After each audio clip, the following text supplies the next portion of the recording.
Welcome, everyone. I'm Crista Cowan. I'm the corporate genealogist here at Ancestry. Some of you may know me as the Barefoot Genealogist from the YouTube series on the Ancestry YouTube channel by that same name. I am, in fact, not barefoot today. I'm in flip-flops, but December in Utah in flip-flops seems barefoot enough to me. So today, we are going to be talking about Ancestry DNA, and specifically about making the most of your Ancestry DNA match list. Here's how we're going to proceed today. We're going to be together for about an hour. That chat is where you're going to talk to each other. The Q&A is where you're going to talk to us. So myself, some members of Ancestry's member services, and some members of Ancestry professional genealogists are in the Q&A, and they're going to be able to answer specific questions, but I'm going to ask you very specifically to keep those questions related to the topic of the day, which is your Ancestry DNA match list. I'm also going to ask you to not jump the gun and ask a question, because I probably am going to answer some of them. As a matter of fact, I'm going to give you a rundown of exactly what we're going to cover so you know what's coming. So, and then what you can do is if I've covered something and you need clarification, that Q&A is going to be a great place to get some of that clarification or help from some of those amazing staff members we have on hand. So what we're going to talk about today first is what your DNA match list is for, like why you want it, what you can use it for, how to make use of it. The second thing we're going to talk about is just like giving you this solid foundation of how to use all of the features in that DNA match list. And then we'll wrap up with a little bit of courage to dive in.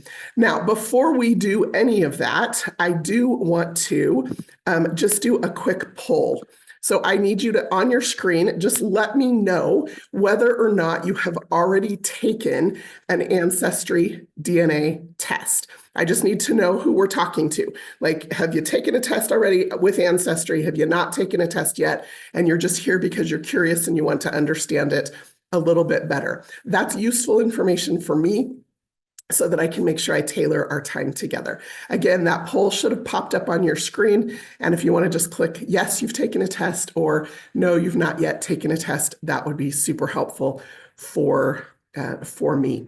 Now, I did an Ancestry DNA 101 video where I talked about exactly like how you take the test, how you get your results, a little quick overview of a walkthrough of your results, and a really important point that I want to reiterate at the top of our time together today, which is this.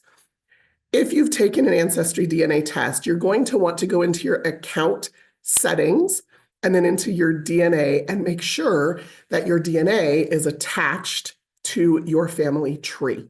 Some of the features that I'm going to show you today are reliant upon that. So you can get your DNA results whether you have a family tree or not, whether you know your family tree or not. But I'm hoping every one of you have at least started a family tree with yourself and your parents, if you know who they are, and your grandparents, if you know who they are. Just that much of a family tree. And then you're going to attach your DNA results to yourself. That's going to give you the foundation that you need to kind of work with your DNA results in a really meaningful way. Okay, it looks like 97% of you so far have taken an Ancestry DNA test, and that's fantastic. That is super helpful for me to understand who's here and how you're taking that you've taken the test so that you have your results. Okay, so first up on our agenda is, what do you take a DNA test for? There are really three primary reasons why people take DNA tests. Now, Ancestry has been doing DNA testing since 2012. So we're nearly 13 years into autosomal DNA testing. More than 25 million people have taken the Ancestry DNA test. And here's what we've discovered through all of those results, which is this, that there are three primary reasons why people take a DNA test. Now, I've been doing family history for most of my life, since I was about 12 years old. And my family's been very involved, and we have a very big, very robust family tree. As a matter of fact, you're going to see parts of it here in just a minute. But when I took a DNA test, one of the questions that people kept asking me was, why are you taking a DNA test? You already know who your family is. Well, the number one reason that people take DNA tests is because they're looking to add what we call a layer of genetic evidence over the top of their family tree. Now we're to a point where we're incorporating that evidence, very meaningful, into those discoveries that we're continuing to make. But when I first took a test, my family tree was only as good as the research that we had done, as the records that we had found, as the family stories that we had heard. And a lot of people, like with low skill, when you're brand new, and we were all brand new at some point, we didn't know what we didn't know. And so we climbed family trees and may have accepted hints or copied stuff from other people that wasn't entirely accurate. And so by going back through my family tree with my DNA results now, I've been able to build up this genetic evidence generation by generation that I am in fact climbing my own family tree and not somebody else's because I took a wrong turn somewhere. So the number one reason people take Ancestry DNA tests is for that layer of genetic evidence onto their family tree. The second reason that people take an Ancestry DNA test is because they have unknown parentage. Either they were adopted and they're looking for biological parents, or they were raised by a single mother and they're looking for a biological father. Sometimes they're looking for a biological grandparent. So if you're looking for a biological parent or grandparent, that is what we call unknown parentage. And that is a reason that a lot of people take a DNA test, because they're trying to solve that particular biological mystery for themselves. So even people like me who have this very well-established family tree, I know who both of my parents are, I know who all four of my grandparents are, my DNA then becomes a piece of the puzzle to help them solve their particular DNA challenge, which is unknown parentage. And then the third reason that people take Ancestry DNA tests is for what we call brick walls. So in genealogy, we call a brick wall when you've hit a dead end further back usually than your grandparents. So it's, you don't know who your great-grandfather was, or your great-great-grandmother immigrated from another country and maybe changed her name, and you're trying to figure out exactly like which family you connect to, or look for clues to what her name may have been. So that kind of brick wall concept. So those are the three reasons primarily that people take Ancestry DNA tests, is to layer on genetic evidence onto their family tree, to identify their own or their parents' unknown parents, or to look for a genealogy brick wall and see what they can do to solve that. So I have another poll for you really quickly. And I just would like to know why you took the Ancestry DNA test. So many of you said you took it, and so this is multiple choice. So if you took it for multiple reasons, go ahead and let us know, but go ahead and click that and let me know why you took the Ancestry DNA test. For me, it was that layer of genetic evidence, but then also I have two very sticky brick walls that I'm trying to work through in my own family tree to figure that out. So if you've got that poll on your screen, go ahead and click that. And that would be great. Oh, good. This is good. Okay. So it looks like about 78% of you took it for that layer of genetic evidence. Of course, this was multiple choice, so we're going to have a high, more than 100%. 56% of you are trying to solve a brick wall in your family tree. And then 15% of you have unknown parentage. That's super interesting. Okay, I'm seeing some of the things in the chat pop up, and there are other reasons. These are just the top 3 reasons that we typically see. There are absolutely other reasons. I saw somebody say they took a test because they were wanting to know their ethnicity or their traits. Yes, that is absolutely true. Today's topic is about specifically the DNA match list. Somebody else said that they wanted to just find relatives, right? Finding cousins is a great thing to do in the DNA match list. As a matter of fact, when we wrap up today, I'll tell you just a little experience from my own family about how we have done that. So yeah, some of you took the DNA test hoping for a layer of genetic evidence and actually discovered that you had an unknown parent. So the DNA match list is where some of those surprises start to come out. Somebody else is mentioning that they found a half sibling they didn't know they had. That has also happened in my family. My mom found a half sibling. My dad's found a couple of cousins. So yeah, that's like sometimes that unknown parentage thing affects all of us on both sides of that equation, whether it's finding someone that belongs in our family genetically that we didn't know previously, or whether we take a DNA test expecting that our family is exactly genetically who we think they are, only to discover that maybe our father or grandfather in some cases is not who we believed it to be. So yeah, lots of other reasons, and there's lots of emotion involved in that, and I just want to make sure that we acknowledge that. Okay, so let's talk about the DNA match list specifically, and I just want to give you a really solid foundation for understanding all the parts and pieces to that match list. So I'm going to share my screen, and we're going to just walk through my match list. Now, my top matches on my match list are all my immediate family members and some close family members. Share my screen. There we go. Okay. And so I just want to let you all know that they have given me permission to share this information. So I'm not sharing out of turn or out of school. Let me just recenter my tree, and then we're going to go to my match list. Okay, I've got the match list kind of a little larger than normal, just because I wanted to make sure everybody could see it.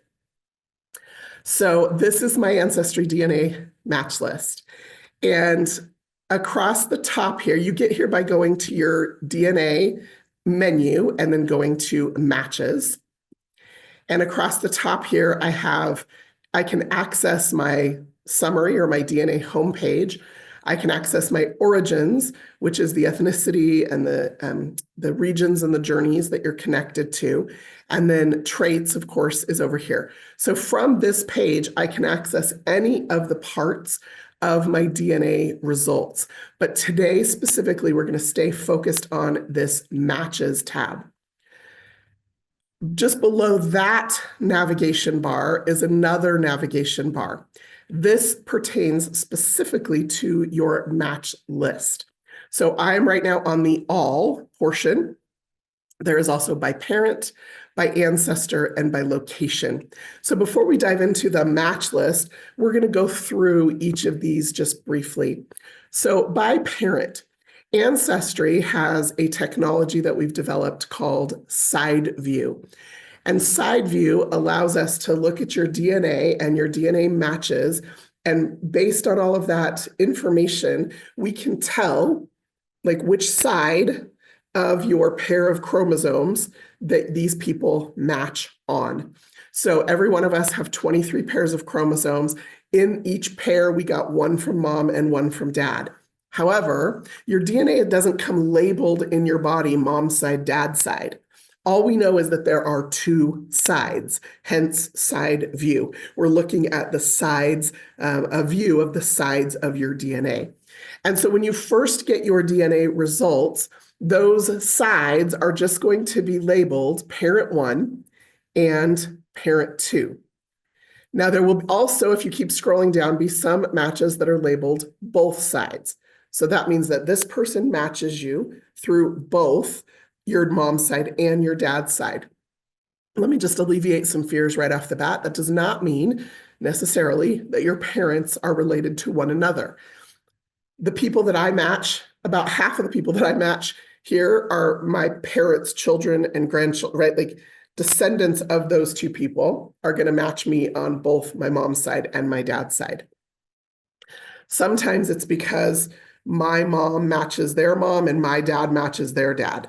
So again, different sides of our family trees just happen to converge in the match between the two of us. So some of you will have some both side matches. You can see I've got 53 of those. And then we do have a section for unassigned matches. Unassigned matches are people who the process just can't tell exactly which side it's on or which parent to assign it to. Some of those may get updated, once every year or so, but it just is because usually there's not enough information to tell genetically which side you connect through. Of course, you can see the largest number of matches, 14,763 of mine on parent 1, 27,175 on parent 2. In addition to showing me some information about some of my matches, it also shows me information about which parent has which regions and which parent has which journeys. So for some of you, you are going to be able to tell immediately which parent is parent 1 and which parent is parent 2. Now I'm going to ask this question and answer this question before any of you ask it, which is this. Parent 1 is not always dad, and parent 2 is not always mom. For some of you, it may be the opposite. So all the system knows is we can tell this chromosome set is parent 1, and this chromosome set is parent 2. You have to decide which one is which. Now, in my case, I can tell very easily that parent 1 in my case is my dad, and parent 2 is my mom, because my parents have very different genetic profiles. Their families and what I already know about their family history means they're on opposite parts of the country and ultimately come from very different places in the world. And so that's easy for me to tell. For some of you, it may not be that simple. What you may need to do is go look at your matches and see, do you have maybe a first cousin on dad's side that's tested? Are they listed as parent 1 or parent 2? So as soon as you can figure it out, what you're going to want to do is edit the parent, and that's going to make it easier for you going forward. So in my case, I'm going to edit parent 1. Parent 1 for me is paternal, or my father, and I'm going to confirm that. And now it updates parent 1 to be paternal and parent 2 to be maternal. So I'm the one who made that designation. If you're seeing that in your tree, it's because hopefully you're the one who made that designation. But if it needs to be, if you got it wrong, if you need to switch it, you can just come in here to this by parent tab and click that edit parent. Okay, by ancestor, so the by parent and by ancestor tab, both of those are only going to be available to you if you have any level of Ancestry family history subscription or our DNA Plus subscription. So you just have to have some subscription to Ancestry, and you will be able to access by parent, by ancestor.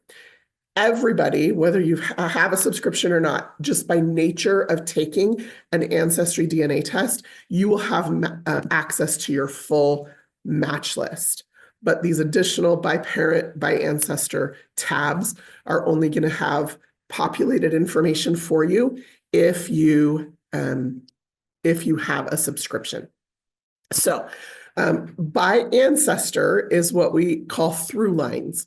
So through lines just take your family tree and basically turn it on its side so that you've got your parents. So there are my parents, and then all 4 of your grandparents, and then all 8 of your great-grandparents. So if you have a subscription, if you have a family tree, and that family tree is public or private searchable and attached to your DNA results, if those 3 things are met, then you will have this by ancestor view.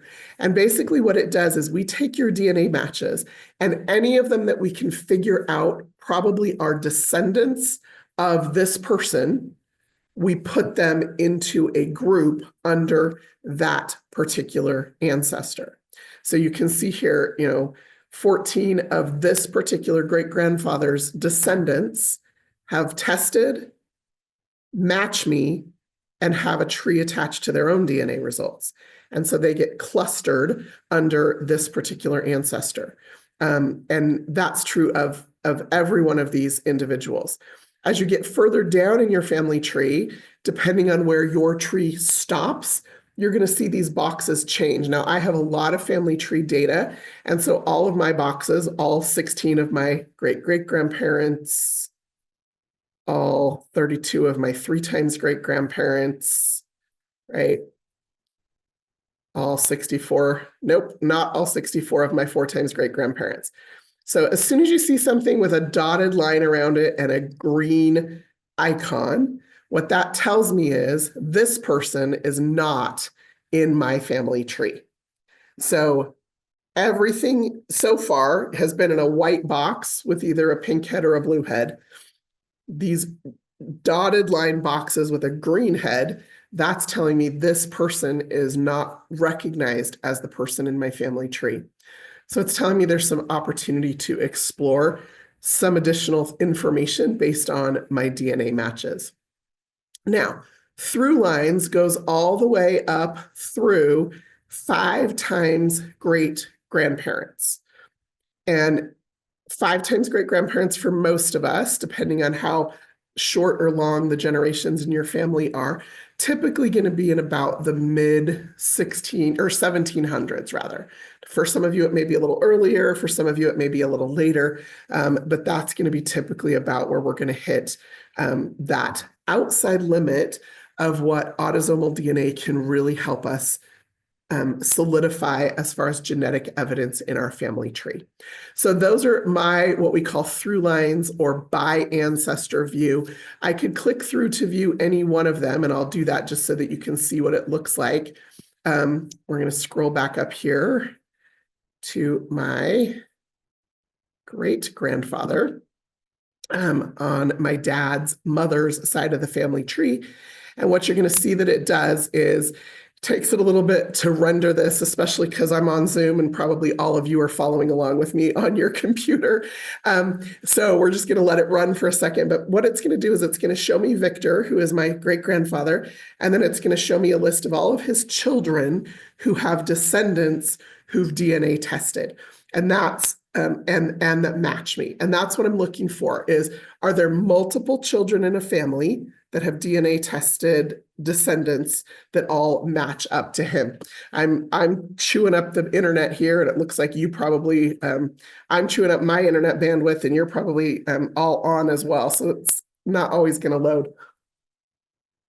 So that is our by parent feature. And that, or by ancestor feature, and that is, again, only going to be available to you if you have an Ancestry subscription and you have a family tree attached to your DNA results that is public or private searchable. If your tree is marked private and unsearchable, that won't be available to you. So I would recommend that you either make your tree public or private searchable, or that you consider just making a little smaller version of your family tree that you are comfortable making public to attach to your DNA results. If you have specific questions about that, please ask that in the Q&A. Again, we've got member services and some people from Ancestry ProGen on monitoring the Q&A. And so if you've got specific questions about how to set that up or what that exactly means or need resources for that, they can help with that. Okay, and then the final tab here in your DNA match list results is going to be by location. So every person on Ancestry has an account profile page. That account profile page is found over here in the top right-hand corner of your account. If you can see where my mouse is wiggling, you've got that Your Profile page. That's going to take you to your Ancestry profile page for your account. On that account profile page, you have the option of listing where you live. Some people just list the country. Some people, like here in the US, we might just list the state. Some of us, like myself, I'm completely comfortable listing exactly the town that I live in. Well, Ancestry then takes all of those matches of yours who are fourth cousins or closer, just based on the genetic prediction, that have a location entered into their family tree, and we map that so that you can see where in the world your matches are from or where they currently live. So it is no surprise to me that I've got, 325 in the US, 176 that look like maybe have more specific locations on the Western United States, because that's where most of my family is concentrated. It's a little more surprising to me that I have 3 matches showing up in Australia and 4 matches showing up somewhere in Europe. And as I zoom in, I might be able to figure out a little bit more.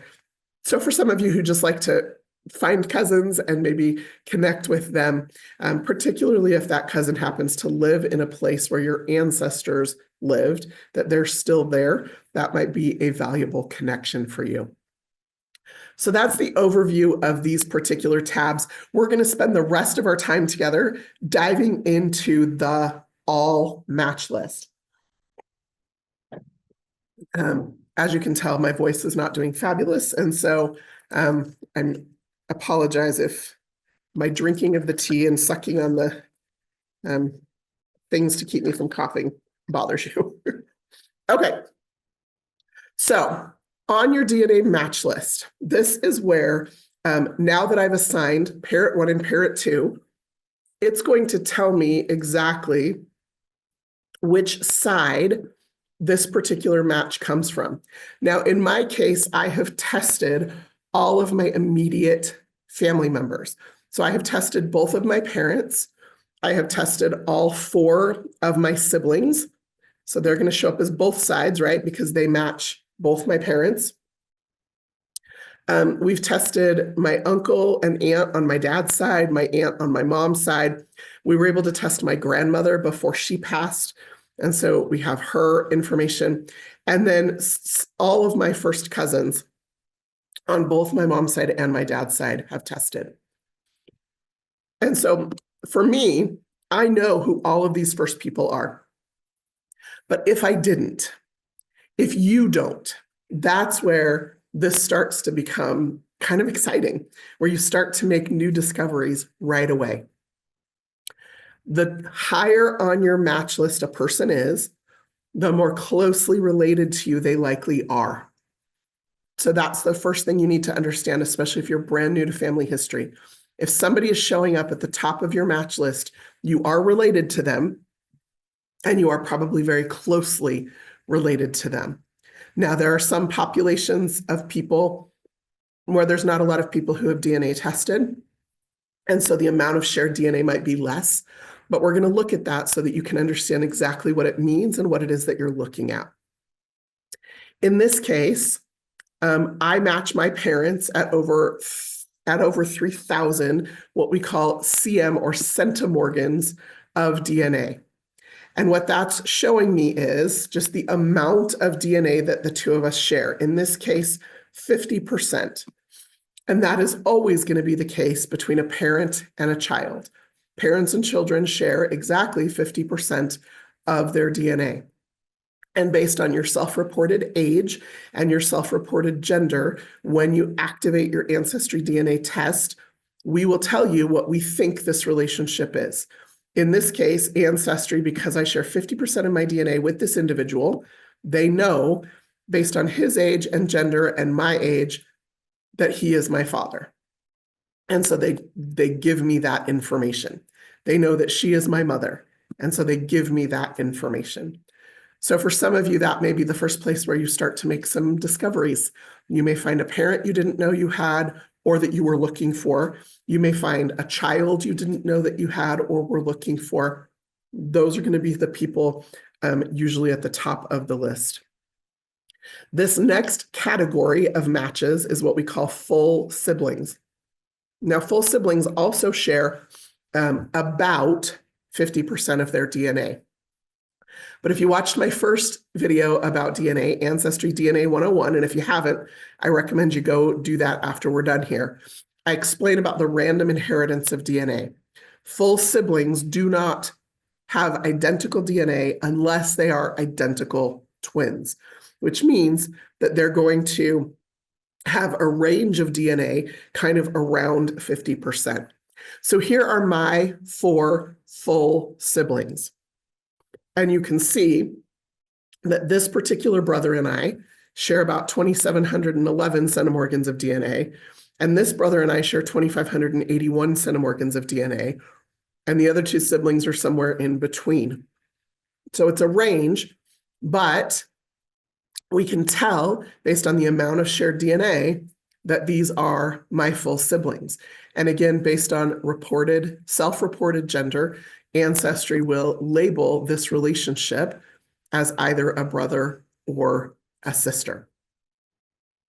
So that's the second category of DNA matches. Now, when we get to the third category of DNA matches, this is where things start to get a little bit more mushy. That's the technical term for it. Okay. So mushy just means you're going to share about 25% of your DNA with the people in this category. About 25% of your DNA means that it could be any number of relationships. It could be a half sibling. It could be an aunt or an uncle with a niece or a nephew.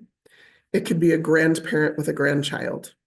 So because there's multiple options for those relationships, again, Ancestry tries to predict what that relationship might be based on ages and genders, and we give you a prediction of what we think that relationship is. But it's not always going to be accurate because everybody's family is a little bit different. Sometimes there are half siblings who are 30 years apart in age, but we might predict that it's an aunt and a niece. You can change that. So every single relationship here on your tree, you can add or edit that relationship. So Ancestry predicts that he's my uncle. He actually is my uncle, so I'm not going to change it. But if he was my half brother, who just happened to be a whole lot older than me, he's what? I think he's 16 years older than I am. He could be my half brother. And so I could go in and I could edit that relationship because I know more about my family. Ancestry is just using algorithms to predict those relationships. And the further down you go on your match list, the smaller the amount of shared DNA on your match list, the more range of possible relationships are available. Ancestry will give you the most likely one, but you are the one who has to figure out exactly what that relationship is. Now, if you click on any one of those relationships, right? So I can click on where it says uncle. We provide you with a little table that shows you all of the possible relationships and the likelihood that it is one of those relationships.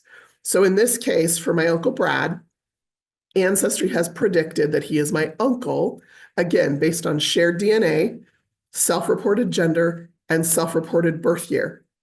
And so based on that, compared to me, they've predicted that he's my uncle. However, he could also be my half-brother. He could be my grandfather or my nephew or my grandson, just genetically. Our ages make a couple of these relationships impossible, but that's why Ancestry is predicting what it's predicting. There's also an 89% chance that it is one of these relationships. There's a 5% chance, however, that it could be one of these relationships. So he could also be one of these things, and we have to keep that in mind as well.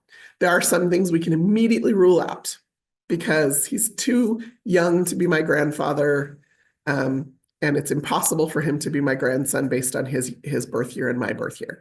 Okay, so I can automatically rule those things out. But sometimes we need to keep in mind that there are other possibilities. That is one of the reasons why it's so important to test as many people in a family as you can, because when you start to average together the averages, things start to make a little bit more sense. Okay, so you're going to get people on your match list. The higher up they are, the more likely they are more closely related to you. The further down that list you go, the more distantly they're going to be related to you, and the more possibilities because of that random inheritance there's going to be for the range of possible relationships to you.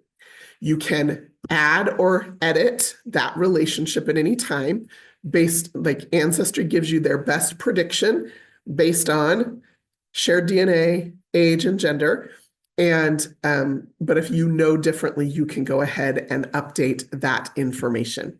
If you want to know what the possibilities are, you can simply click on the relationship prediction to get that table of all the possible relationships and the probability that it is one of those particular relationships. Okay, the other way, let me just go quickly through the anatomy of a match, and then we'll dive into how you start to organize or create custom groups to organize your matches. So over here, we've got the name of the match. We've got the Ancestry predicted relationship, and if you have an Ancestry subscription, you will also be able to see which side that match connects to you on. The next thing we have here is the amount of shared DNA. CM stands for centimorgans. It is simply a measurement of how much DNA you share with a person. Over here, you're going to be able to see if they have a family tree or not, and if that family tree is linked to their DNA results or not. And then if Ancestry thinks we have figured out who the common ancestor is between the two of you, you will see that common ancestor notation as well. Again, if it's a close family member, you've all got your family trees connected, you're going to see that common ancestor hint often. As you get further down that match list, those relationships are going to get further out. We may not be able to figure it out, but sometimes we have some suggestions for you. This add button over here is where you're going to update that predicted relationship if you know that it's something different. You also then can add people to groups. We're going to talk about that here in a minute. And you can add notes, and we'll talk about that in a minute as well. And then the three little dot menu allows you to directly message the match from the match list if you want to start communication, which is kind of fun if you see a family member you know who pops up on your match list and you're like, I didn't know you were taking the DNA test. How fun. Let's work together to figure things out. If it's a match you don't know, you're going to maybe want to be a little bit more circumspect in how you start that conversation. Maybe think about it a little bit like, starting a new friendship or a new relationship. You're going to want to not just dump all the information on them at once, but kind of ease your way into that conversation. And then you do have the option to hide matches. I would just caution you to be very judicious about how you use that. Hiding matches is, I get it, some families have very, very complicated dynamics, and you just don't want to see this person every time you scroll your match list. But also keep in mind that you need to remember that you've got hidden matches so that you can access those if you need to make some determinations about how you're related to people. So kind of keep that in mind. Okay, so that's kind of the anatomy of a match and what you're looking at as you're reviewing your match list. In the chat, I would love if you would just share if you, in those first 10 or 20 matches, have made any discoveries that were surprising to you. That is the play. And you don't have to tell us what it is if you're not comfortable with that by any means. But I'm super curious to just know, like, do you have some kind of surprising discovery that you've made in just those first maybe 10 or 20 matches? I mentioned that we did in my family. And in fact, my mom's new half-sister, my new Aunt Carol, was discovered because of DNA testing. And she shows up right here on this list of the first 20 matches. Okay, you do have some filters. So as you noticed when I was looking at the by-parent categories, there are tens of thousands of matches for most of us. And that number starts to feel overwhelming and kind of astronomical. But we're going to give you lots of different ways to filter or sort through that particular list. Now, the default sort for your match list is by relationship. It's by amount of shared DNA from the highest to the lowest, or the closest relationships to the most distant relationships. So keep that in mind, that's the default sort, which means anytime a new person tests and matches you, we're just going to slot them into the match list numerically in order of where they go. You can flip the sort and sort it by date from the newest to the oldest, meaning if you were to click that, if I was to click this right now, I'm not going to because I haven't asked the permission of all these people on my match list. So if I was to sort it by date, all of a sudden the person whose results just came in today or last night would be at the top of my list. So it would be the newest matches that have just processed and come in that would be at the top of your list if you sorted it that way. We also give you the ability to view new matches here, which will show you your new matches and those that you haven't viewed yet. So I can view just unviewed, or I can view new, which are the newest matches that are also unviewed. We talked about that common ancestor hint. I can view just my matches that have a common ancestor hint. And as a matter of fact, that is one of the ways I suggest all new people start playing around with their match list, is just see who comes up with common ancestor hints and explore those wherever possible. If you've made notes on your matches, you can certainly do that. Now, you can filter your match list by parental side. So if you've labeled your matches paternal or maternal, if you've seen your side view, you've changed parent 1 and parent 2, you now can say, oh, well, I just want to view my paternal matches. I can click that and apply that filter, and it will just filter that list down to that group of people.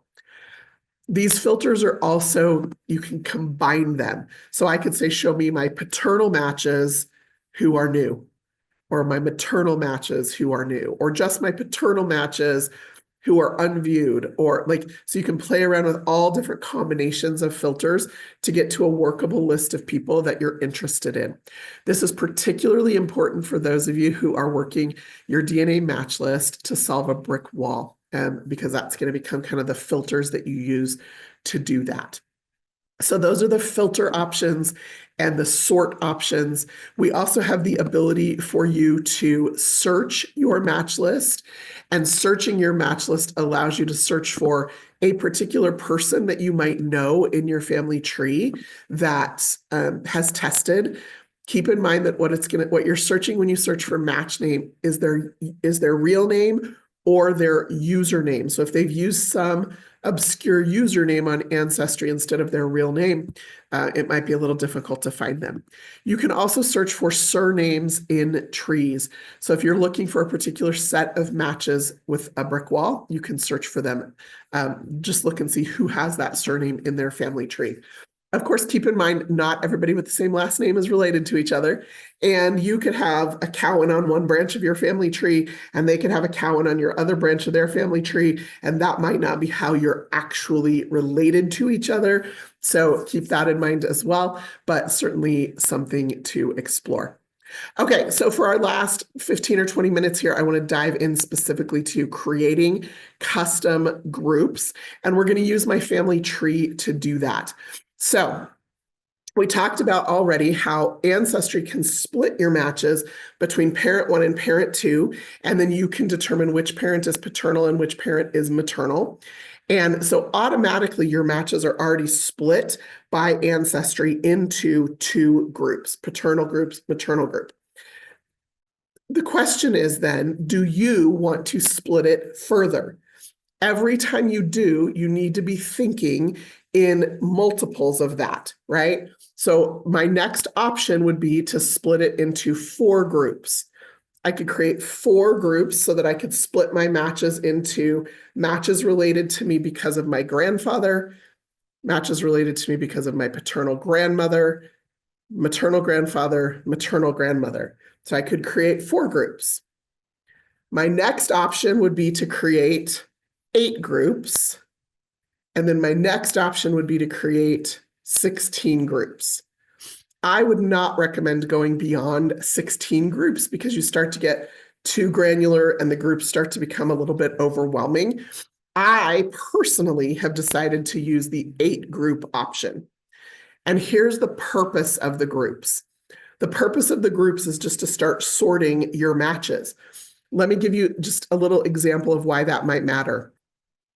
If you are looking for, if your brick wall in your family tree is that you don't know who your grandfather's father is, you could create 8 groups and you could go through your match list identifying your DNA matches and how they relate to all 7 of your other known great-grandparents.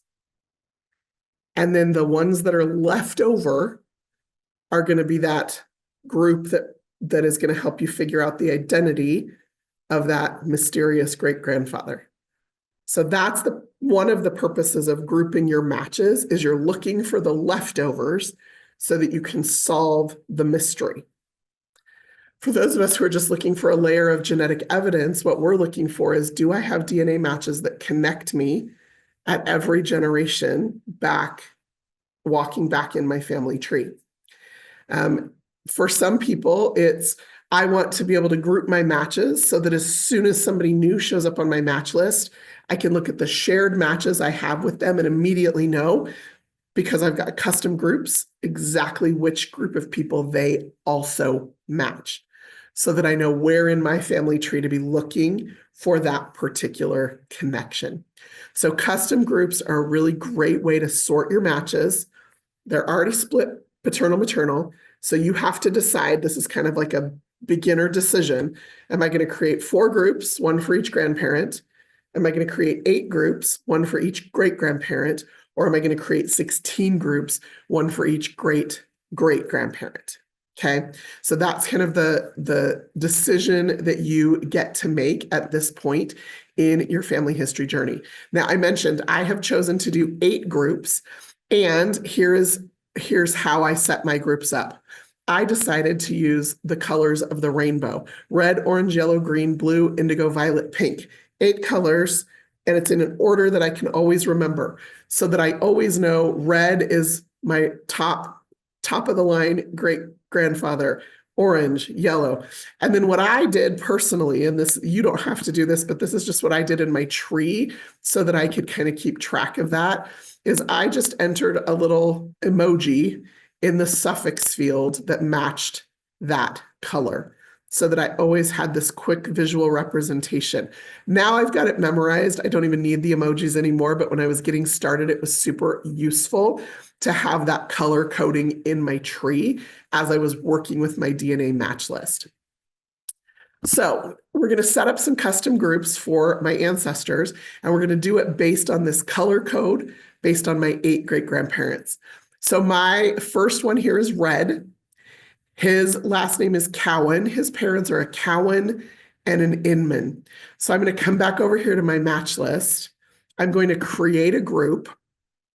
This is going to be group number 1, and it is going to be the Cowan Inman group.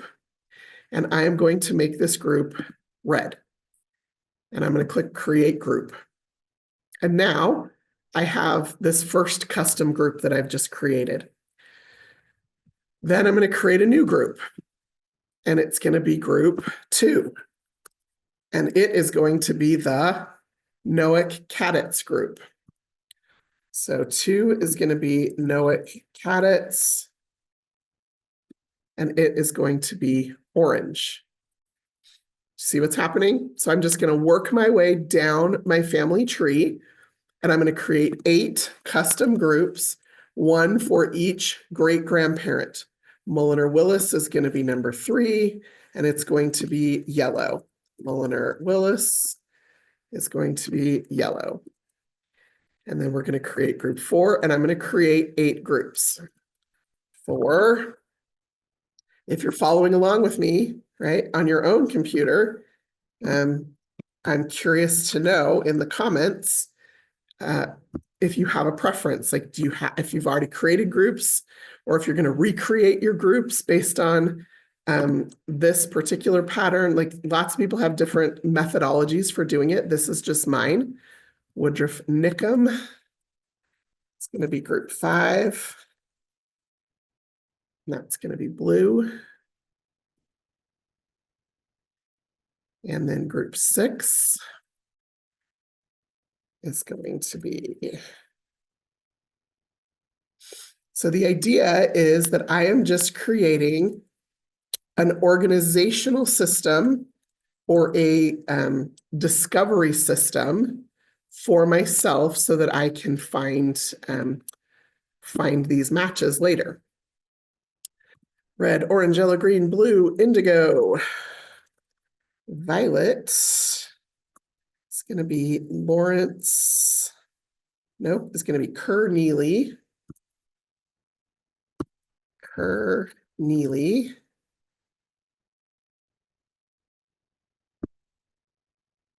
And then group 8 is going to be Lawrence Shipman.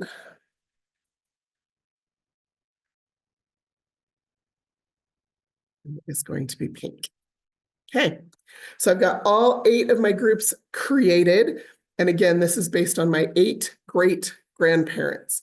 So the idea is now I can use these groups to start to sort my matches based on how I am related to them. So am I related to the person who tested through which one of these 8 great grandparents? And that's going to give you this foundation to start to sort your matches so that you understand. Now, if you took the DNA test because you're looking for an unknown parent, you don't need to create custom groups yet. You're just looking first at the 2 parent sides.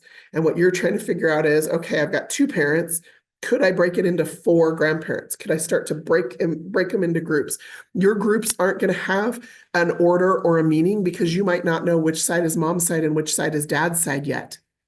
If you know who both of your parents are, but you're looking for a missing grandparent, again, like you can break it into 4 groups because you've got 4 groups of matches, but you're looking for that mystery, in the 8 group set, you're looking for 2 mystery groups.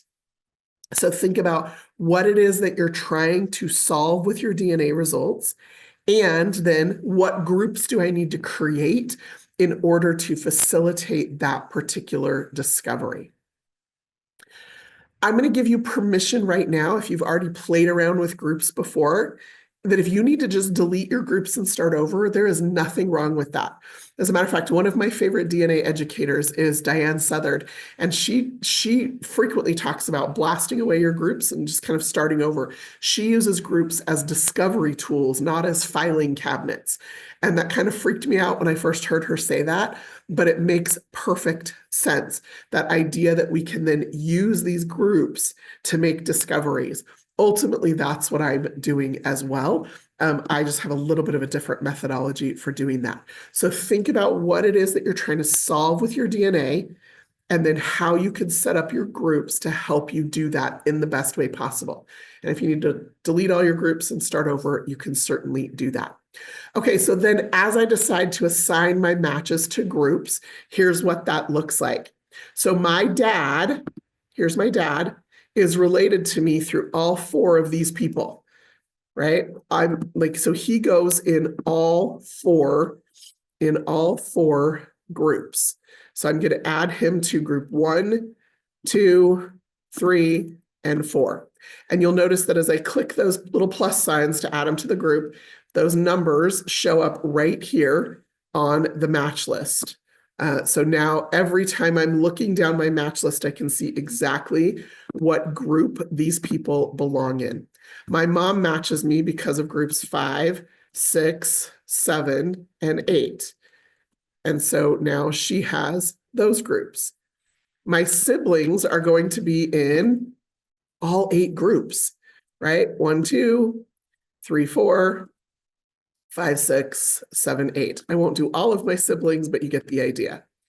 However, as you get further down the list, what you're going to see then is that people are only going to match you through fewer groups, until eventually you're going to reach a place in your list where people only match you through 1 group. In my grandmother, right? So Doris is my grandmother. She's right here. Doris is only related to me through groups 3 and 4.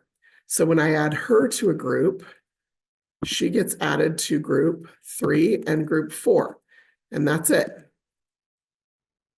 As I come further down the list, right, I've got my first cousins on each side, but eventually what I'm going to do is I'm going to get to a list of people where they're only related to me through 1 set of those great grandparents. So this right here is my mom's cousin. She is my mom's maternal or paternal cousin. She's still related to me through 2 groups. Further down the list, right? So I have the permission of these people. I don't want to go much further below that because I don't have permission to share, but that's the idea, is every time you assign a match to your match list. What you're looking for is how are they related to you? And then, like I mentioned, that's going to help you when you start to find matches you don't know, and you can look at the shared matches with them. Again, that's going to require a subscription to Ancestry, but you're looking at the shared matches with them to see what groups are these people in. And then you know exactly where in your family tree you should start to look for that particular connection. Now, I just want to remind everybody that one of the important things to remember is as you're doing this, you need to understand how cousinship works. And I talked about that a lot in the first video. So if you haven't watched that yet, if you go to ancestry.com/education and you look for the Ancestry DNA 101 video, that's going to allow you to understand this concept of random inheritance of DNA and cousinship. So you'll know what half cousins do to a DNA share. You're going to know what once removed and twice removed does to DNA sharing. Because as you start to explore your match list, it's really important that you understand what the possible, what we call the generation of connection is. So my generation of connection with my dad is parent. With my grandmother, it's grandparent. With my second cousin, the generation of connection is a great grandparent. So if somebody is my second cousin, we're going to have a common set of great grandparents. If someone is my half second cousin, we're going to have one great grandparent in common. If someone is my second cousin one time removed, we're going to have a great grandparent that is going to be the great great grandparent of somebody else, right? So you have to start to wrap your brain around how those relationships work. And I walk through that in a really explainable way in that Ancestry DNA 101 video. Now, before we wrap up, I just want to give you all the permission that you need to just dive into your match list and play with it. You're not going to mess anything up. Like you can always just delete your groups and start over, right? You can go through methodically again and reassign the actual relationships based on what you know about your family history, not just the ancestry predictions based on the criteria that we set for that.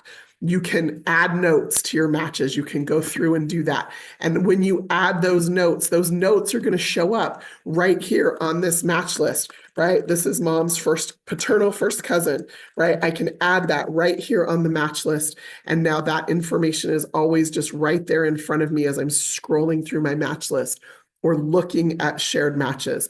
That's going to be useful information for me. When you're looking at shared matches, we also now have a feature, if you have Pro Tools, if you're a little more advanced, that allows you to see how your matches are related to each other, which then becomes an even easier way to start to figure out how you're related to these people. Because ultimately, what it's about,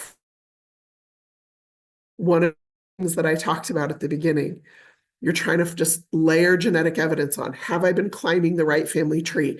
Have I identified the right parents as I've been going through my family history, as I've been researching those records and clicking on those leaves and connecting with cousins?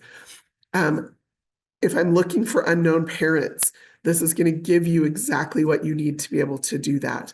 Or if you've got a brick wall in your family tree that you're trying to break through. I have two.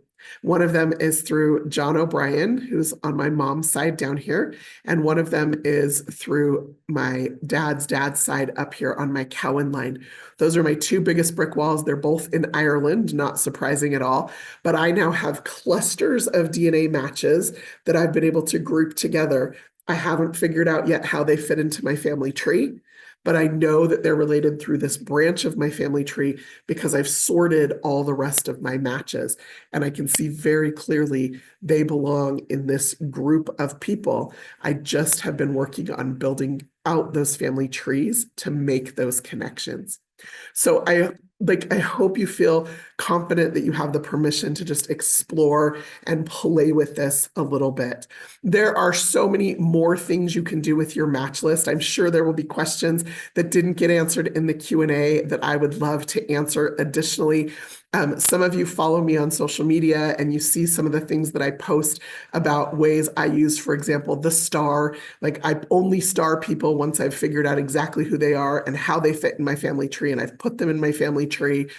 There's also the feature where you can link this match to that person in your tree once you've figured out who they are and added them to your tree. There's some advanced techniques and things, but for those of you who are just getting started, and this was very much part 2 of a beginner series, like I hope you feel that level of confidence in that. Now, before you go, I have one last poll for you, which is I would love to know what your level of like confidence is now that you can make discoveries in your Ancestry DNA match list. Maybe you came in with this level of confidence. Maybe our hour together has given you that confidence. I hope that however you choose to answer this question, that you'll at least make an effort to go and play with some things. I think that that's important. And if you can find a buddy, like that's probably one of the best ways to do this. So in my family, my dad has DNA tested and he's recently retired. And so every Sunday night at 9:30 Mountain Time, we get on a FaceTime call and he's on his computer and I'm on mine and I've got my phone propped up so I can see his cute face. And we work through our DNA match list together and we look at the new matches that we've got and we try to figure out how they fit into our family tree. And sometimes we can get through 20 or 30 or 40 matches in a night. And sometimes, like this last Sunday, we spent 3 hours to figure out one match. But that one match helped us find a lost child for one set of my 4 times great-grandparents. I had a whole list of children for them, and somehow nobody had made the connection prior to this match showing up on our match list that there was another daughter in this family. And so for me, even though I've got a lot of family history done, it's so important to me to be able to make those discoveries and to be able to like honor the families, the entire families of my ancestors, and DNA helps me to do that. So hopefully this has been a useful time for you to spend this together. If you haven't checked out, we are going to be doing these virtual events going forward in 2025. We did 3 of them in October. I did 1 in November. I did this one in December. We just wanted to see if it was useful for you. And you have responded with a resounding yes, that it is useful. So we have scheduled 3 more for January. So if you go to ancestry.com/education, you'll see the topics for the January virtual events. The registration is free, but you do need to register so that you get the Zoom link and the reminders of when we're going to be together. But thank you for letting me show up. Thank you for letting me teach you and engage with you. I'm super excited to read your comments and your questions. And if there is something specific that you learned today that's useful for you, please let us know that in the comments. I just really like to know what resonates with people so that I can continue to tailor these educational sessions to meet you where you are in your family history journey. That's all I have for you today. Until next time, I'm Crista Cowan. Have fun climbing your family tree.